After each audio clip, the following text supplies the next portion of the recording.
Hola, Hola. què tal? Hola, Bon dia. Com a directora de l'Institut Obert de Catalunya, us he reunit per plantejar-vos un repte que hem de resoldre. El nostre institut, l'IOC, té més de 20.000 estudiants que a través d'Internet accedeixen al nostre campus Moodle. És un dels centres educatius més grans d'Europa i, probablement, del món. A Catalunya, com a la resta del món, els ensenyaments postobligatoris per a persones adultes, en la modalitat no presencial, s'ha hagut d'anar adaptant als canvis socials, legals i tecnològics. I ara veiem que les intel·ligències artificials han avançat molt i ho continuaran fent durant els pròxims anys.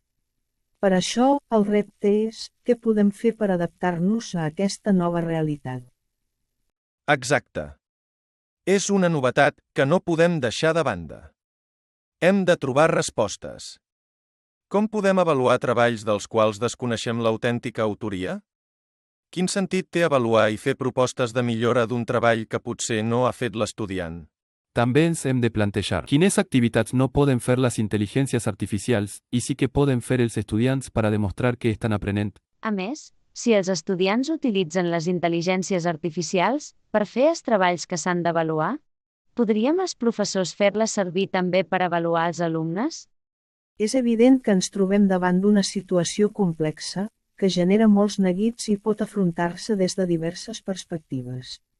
Necessitem ajuda per trobar solucions que ens permetin adaptar-nos a l'ús de les intel·ligències artificials en el nostre sector de la formació i específicament de la formació a distància.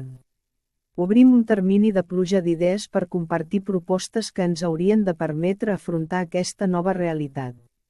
Ens tornem a veure el pròxim 16 de març. Fins ben aviat.